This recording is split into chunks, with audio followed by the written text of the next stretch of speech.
Natural tendency ng tao, especially ng karamihan ng manonood sa atin, for sure, is kontrolin yung buhay. Hindi, kaya nga, may nangyari ba sa buhay mo na kinontrol mo? Effective ba yung meditation coach? Sabi nung iba, kunyari, si Alex Hormozi, si Gary V. Gary Vaynerchuk, hindi Gary Valenciano. Oo. Hindi naman daw sila nagme-meditate. Hustle lang. Hayaan mo na sila.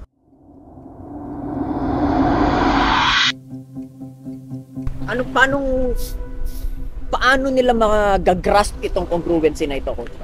Our only job here is to be congruent with the source. Our only job here is to really make sure that we're fully connected to the source, because when we are fully connected to the source will just do His work through you, not by you, and that's what we call congruency. I think it's a simple of how do I now train myself to receive what I want, coming from what is possible, is to train myself in a congruency in 3 parts. No, first part is I want to train myself the way the Creator or God or universe, whoever you call Him, to think like Him. Okay. And the way He thinks is number 1, non-judgmental.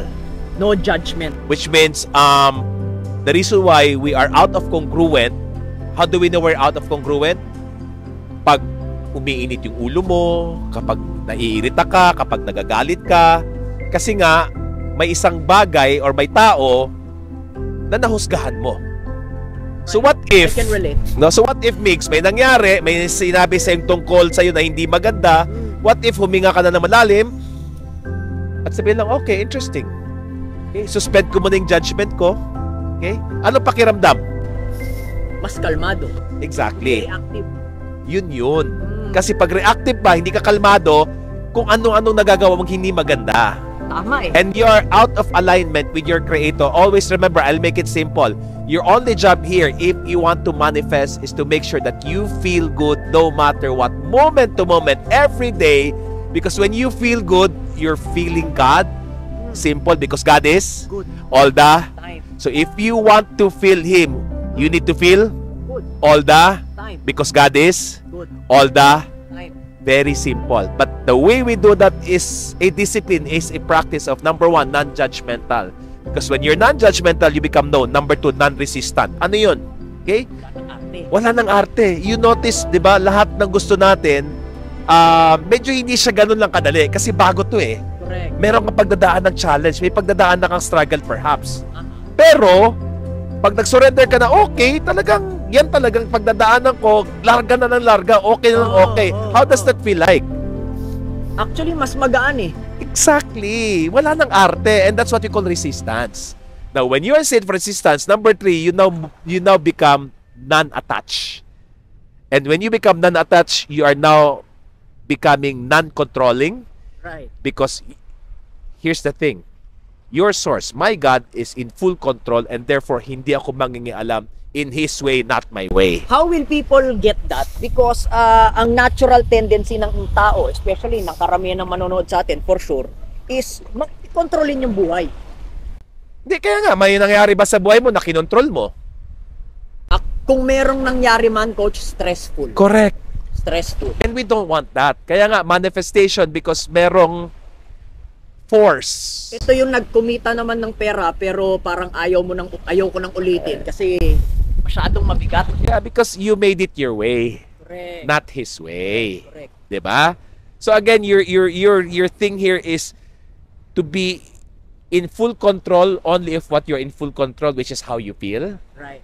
and surrender to the fact that He has bigger and better and higher ways to make things happen for you if you just fully surrender to it.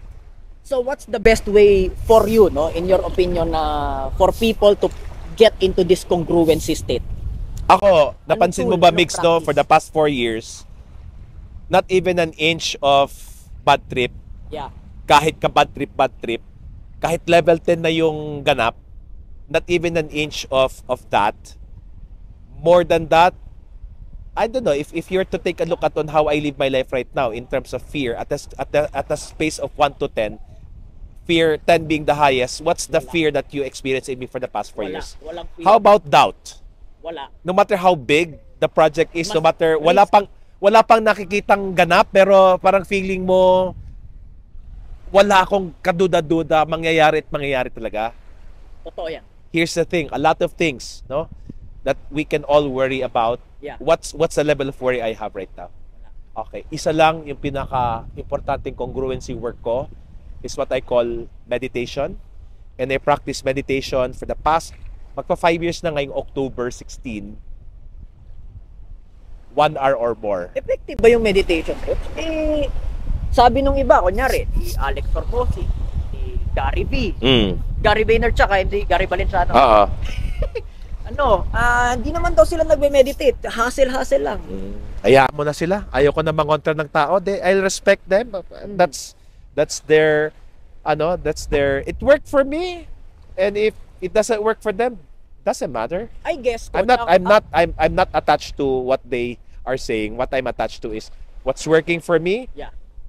And what I can share to people that it's really working. Ako personally, coach, ang nakita ko dyan na yung meditation naman kasi may kasamang action din because na-excite ka doon sa pinag-meditatean mo. Hindi, ganito yan. Paano ba siya? No, hindi action, no? Yan yung to think how God thinks. Okay. Which means when you meditate, you're actually listening to His instruction. The moment you're out of your meditation, guaranteed compassion, kindness, respect, and love to humanity is always available. Na-notice mo ba yun? Right. No? So which means you don't only think like how God thinks, but you feel like how God feels, which is always good, blissful, fun, energy, and excitement all the time. However, the action there is when you feel good, when you feel blissful, all you have to do is not really focusing on what you want to get, but all you want to do is focusing on what do you want to give. Contribution pa rin, no? The job here is to be in a space of contribution, to be in a space of giving, to be in a space of just being a blessing to all. Wow. Because again, that's where the law here is what you give out will go back to you. So which means if I give out, I want this, I want this, I want this, the world will give you back, I want that, I want that, I want that. Correct. Versus, how can I serve you? How can I give you? How can I help you? And the world will always go back to you to, how can I serve you? How can I give you? How can I support you? And that is the job. Sabi nung iba sa mga nanonood sa atin, maybe sa isip nila, baka maabuso ka na yan. Hayaan mo na sila. Basta nagwo-work na to, ayoko na silang i-bash, ayoko na silang pagsabihan. Kung yan ang buhay nila, yan ang buhay nila. I bless you, however, all my life has been always like that. And it worked for me. So if it doesn't work for you guys, I respect you, I honor you. That's it.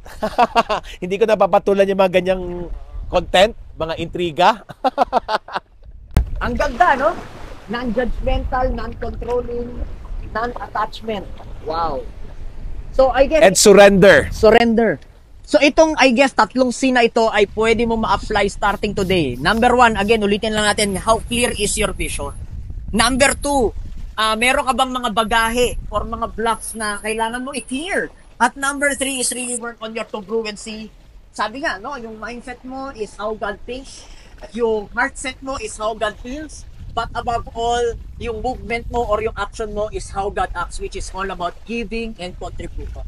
So, kung natapos mo ito, you are one step closer to your goals and dreams. Bakit? Kasi yung value na nakuha mo sa video na ito, talaga namang makakatulong para mas mapalapit ka pa sa pinapangarap mong buhay. If you wanna manifest in your life, yung video na ito ay yung naging sagot para sa'yo.